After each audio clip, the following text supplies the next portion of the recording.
Hello, and welcome to the Pricing for the Planet podcast, the podcast that explores the intersection of business and sustainability. Today, we are super lucky because we are interviewing someone that is making a big impact of the world of pricing and sustainability. Saloni, thank you for being here. Thank you, Fabian. I'm excited to be here. So I was talking with some people from the audience, and when I shared that I was interviewing you, they were super excited because you are kind of like a role model for a lot of people in pricing that are exploring the idea of mixing pricing and sustainability. So I think they were very excited. So maybe first question, Saloni, can you maybe explain who you are, where you are working, and kind of like your life journey, kind of. Thank you, Fabian. I think there's so many people that are doing this work, right? Many of them that you have interviewed yourself that is doing this work. So if we need, each one of us can do a little bit to move the agenda forward. I am very thrilled to be here.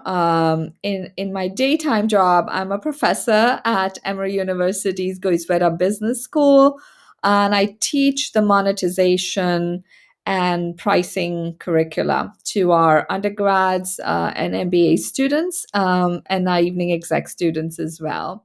Um, I came to academia from practice. So I've been in industry for over 20 years and started kind of working in pricing in my first job 25 years ago in the airline industry and sort of have been exposed to it and further in telecommunications and then across B2B and B2C as a consultant for the last 20 years or so.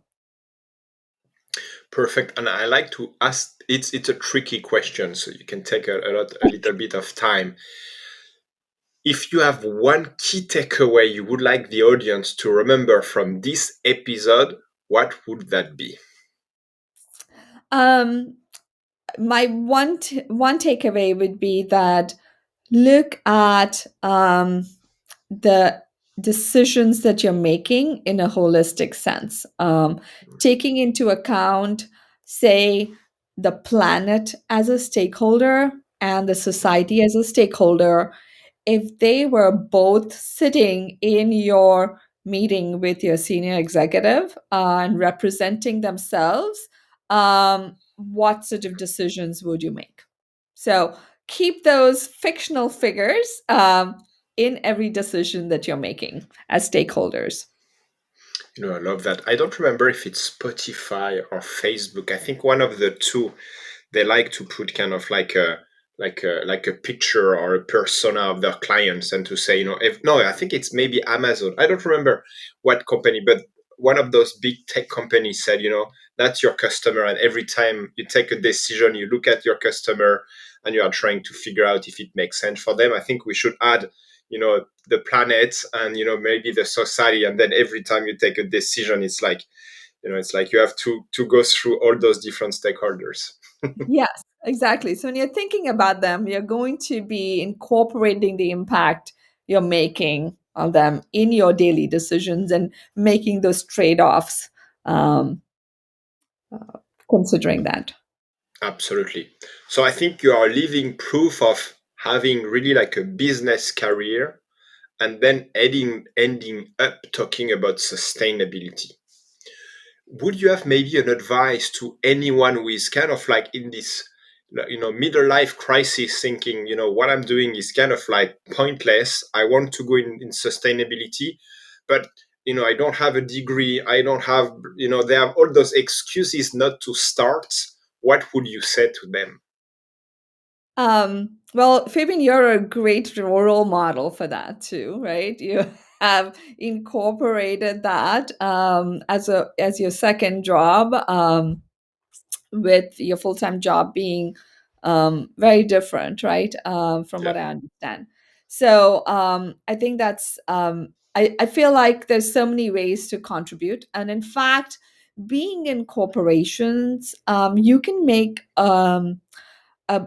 we need more people internally within corporations to make that impact.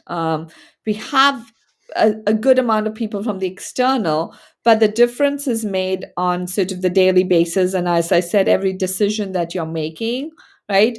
And even from a diversity, equity, and inclusion standpoint, we have so much to do in that front as well. So no matter where you are and whatever stage, you can sort of begin your journey by first educating yourself, which they're doing because they're listening to this podcast that you have. So they've already started on that journey. Yeah, and very briefly, I would love for you to kind of like do what we just discussed during the Pricing for the Planet week. Before we go into the book chapter of this podcast episode, you mentioned four different stages for companies interested into like going into this transformation around sustainability. Can you explain what are those four steps? And I think we will come back to step number two probably. Well, it sounds wonderful. The first stage they're talking about is sort of building awareness of your impact, right? And it can start at even an individual level. You can say, okay, what am I contributing on or taking away from the environment because of what I eat or how I travel? And that kind of bridges into the firm and what the firm is doing in terms of creating that impact. So, for example, we talk about create if you're a company that it produces washing machines, for instance, right? um, the raw materials to create the washing machine, the energy consumption, the water consumption, all sort of are impacts of your creation, which is the washing machine. And you want to be aware of the downstream impact of how much water you're conserving and how that might sort of impact the water supply that's needed for the city. So kind of taking a small sort of what you're doing here to a broader connection into society and the planet. Perfect. I love that. And I was kind of like, sharing because I love those different stages. So would you mind maybe going into the the next steps?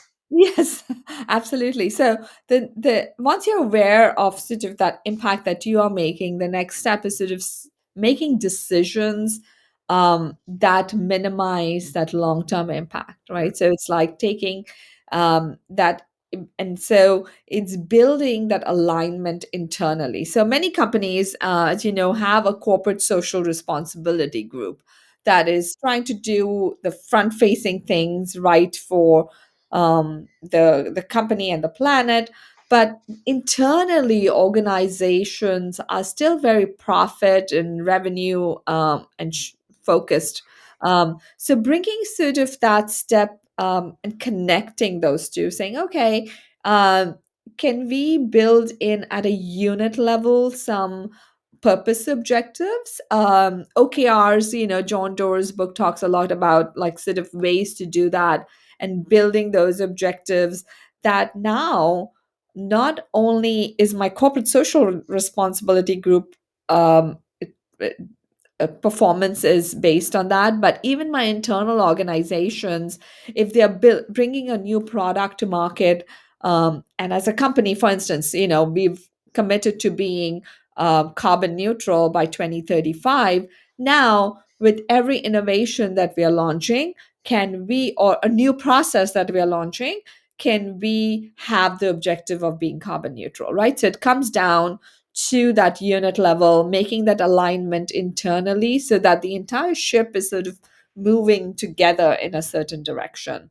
So that's sort of the next stage of sort of building that internal alignment. And then you sort of start taking that into your customers and then stakeholders to build out that line of thinking, because the customers have, and especially with services, right, the customers are part of the creation of the product. mm. um, So, sort of bringing them along in this journey, educating them so that they are aware of the mindful consumption of your products. And then then also bringing the other stakeholders along. And I know you're going to have some talks on supply chain and Mm. how to sort of educate your entire value chain that's bringing in the raw materials and all that. So those are sort of the stages that the company sort of goes through. First, being just aware of the impact, building in the alignment internally, sort of looking at the customer impact and the stakeholders to bring them along in this journey.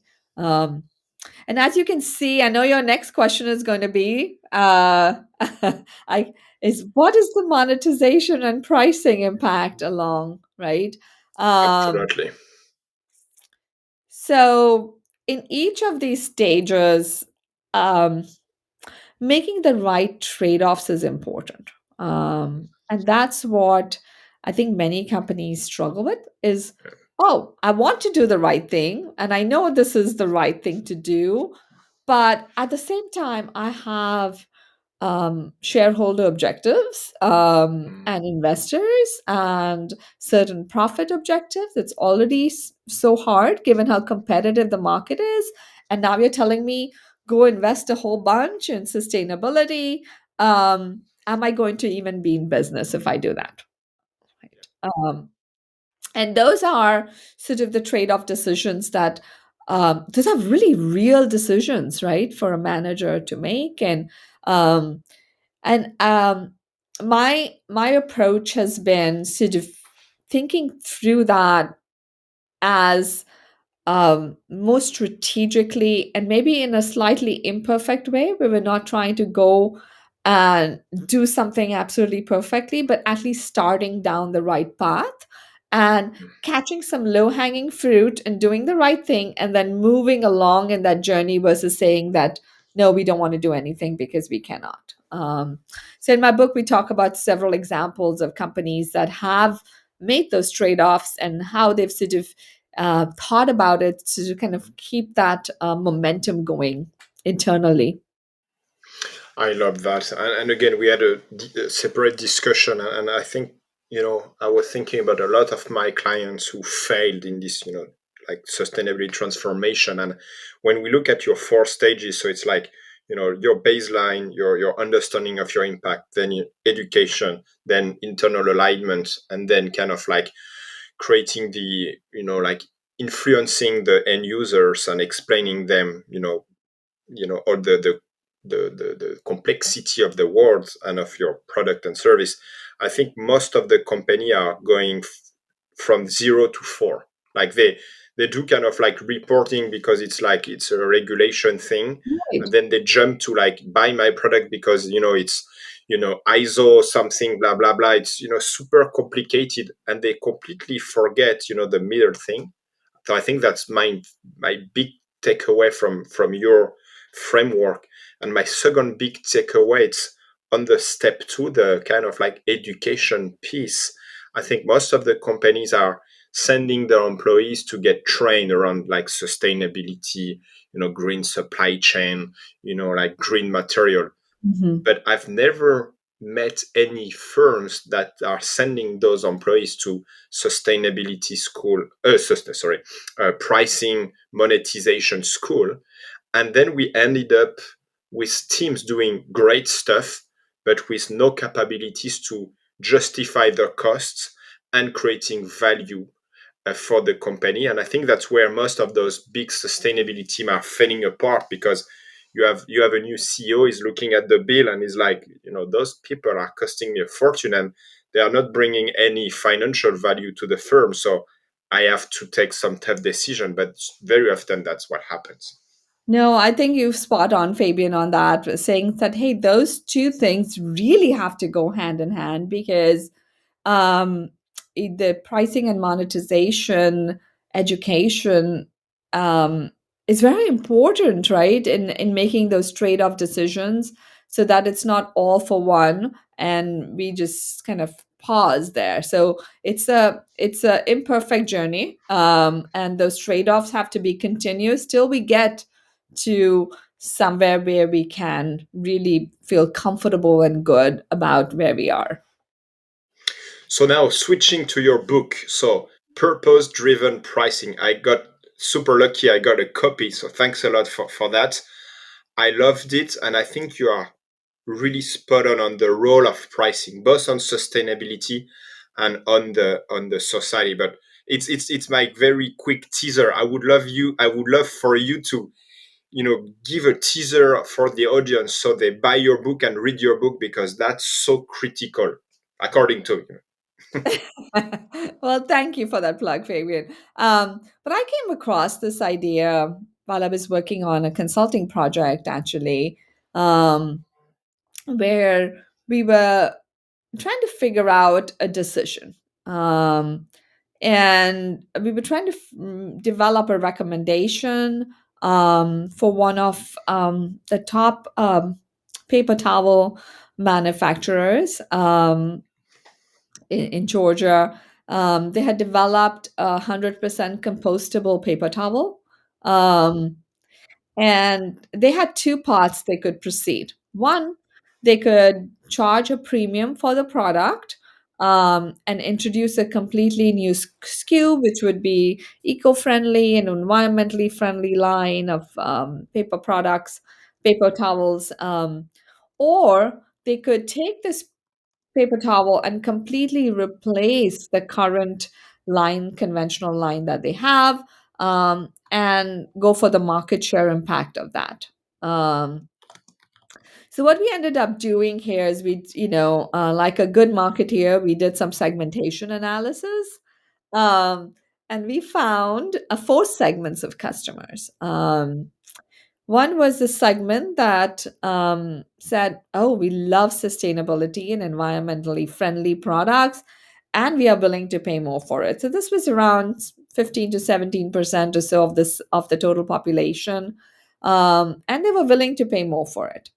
But then there was this second group of customers that said, "Yes, we love environmentally friendly products, but no, we cannot pay more for it. We will pay as much for it if it's the same price. We will choose environmentally sustainable product."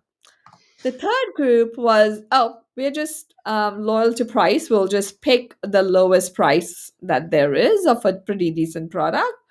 And the fourth group actually was the group that's very suspicious of environmentally friendly products. And they said, "Oh, it's environmentally friendly and labeled as such. So it must definitely not perform well Yeah. and have inferior um, attributes." So, as we were looking at these four groups, we said, "Oh, we could definitely get this first group of customers if we charge a little extra, right?" Um, and But then we started looking at the overall financial impact of these two decisions, which was launch a new SKU, charge segment one a premium, or just replace the current SKU and charge everybody the same price as the conventional product.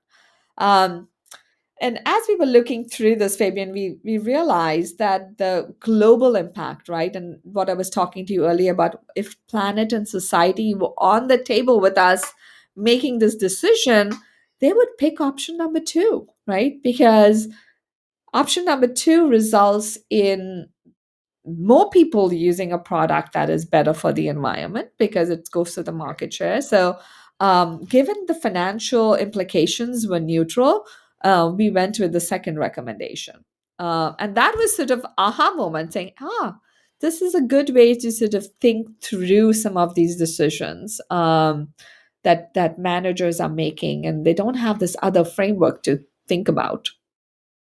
Yeah, and the book is full of like examples like that. So I think that's just one of the many examples that you are using to really illustrate the kind of the power of pricing, and the idea that pricing is such an enabler and such underrated, I would say, and underused on the marketplace. So it was Yes, super interesting. exactly. Pricing is so much strategy. Um, in fact, I just heard last week with the speaker in my class talking about pricing is actually, um, well, strategy is a branch of pricing. So, No, that makes sense. And we keep saying something interesting, and I'm sure it will relate. Like, because a lot of people are saying, I don't understand, pricing for the planet. Why are you talking about pricing and sustainability? Makes no sense. And we are like, well, I think the biggest problem that we are in this big climate crisis because we didn't do a good job with pricing and we took the wrong assumption, meaning it's free to extract raw resources. And then the entire industrial revolution is based on this assumption. It's like unlimited resources. And then if I extract gold or I extract aluminum, I extract iron from the earth, I don't have to pay anything. It's like, or water, I can extract water and it's like free. Like the I don't have to pay earth to do that. And I think that the two kind of foundational problem that we have. And yeah, of course we didn't need to be super good in pricing. We just, extract for free, build kind of cost, and then build a markup on top of that. But as soon as you are shifting the reality, which is raw material, it's not unlimited, mhm. and then the impact actually that you have on the earth is creating a big climate problem. Now all your strategy and your pricing is completely disrupted, and then you have to think about pricing because there is no way we continue to just extract things for free. So yeah, I think it's too bad that we've waited, I don't know, 150 years to figure out that pricing was so important. But that is what it is.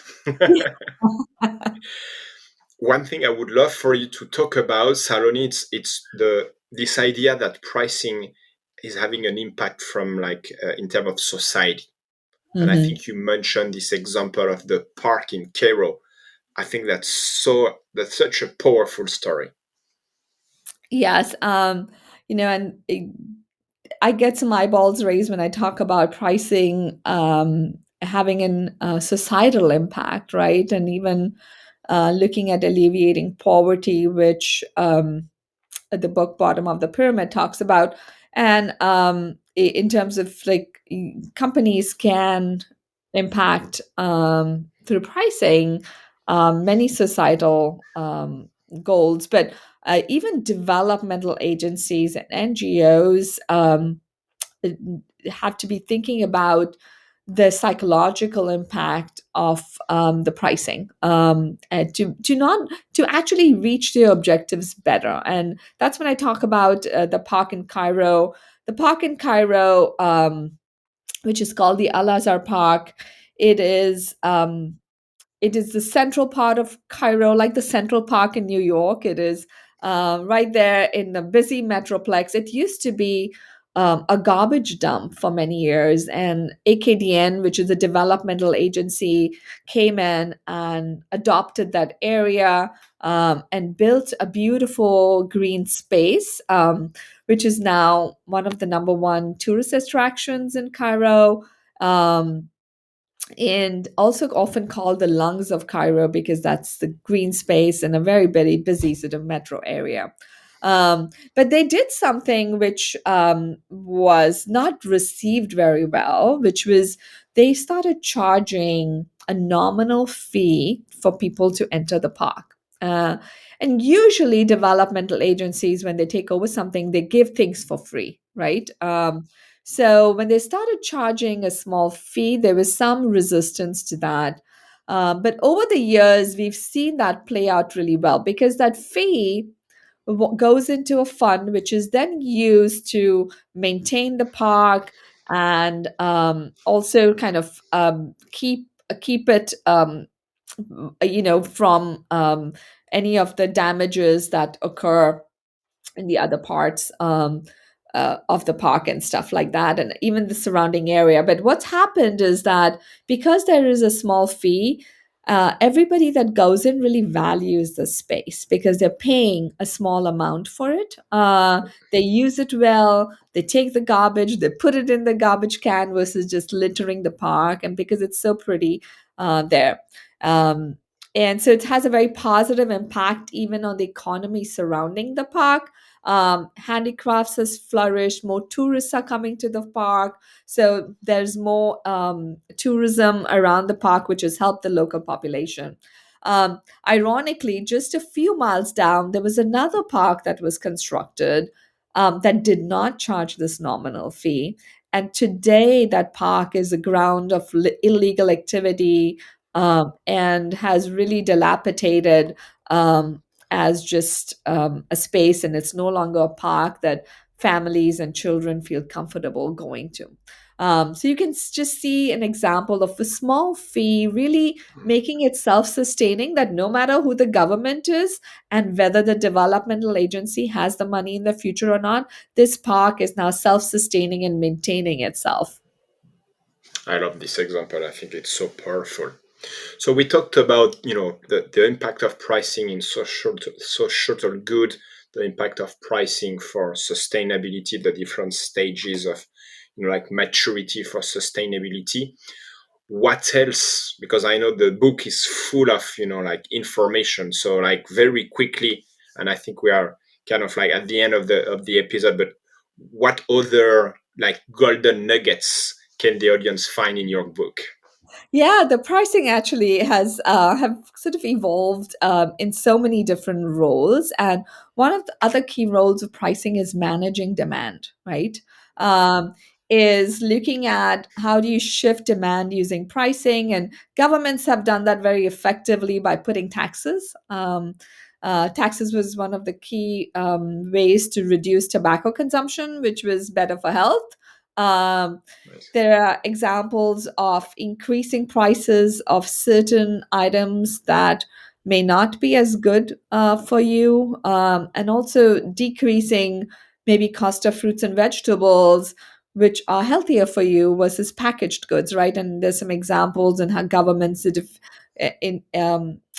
I'm saying interfering because they are disrupting the market dynamics there, but in a very positive way. Also, you see um, role of changing demand, whether it's parking and traffic, just by using pricing as a lever to sort of switch things around and move things in the direction we can reduce pollution.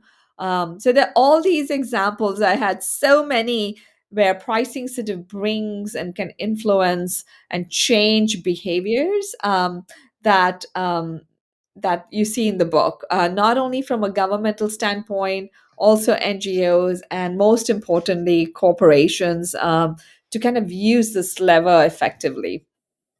It's so funny you mentioned that.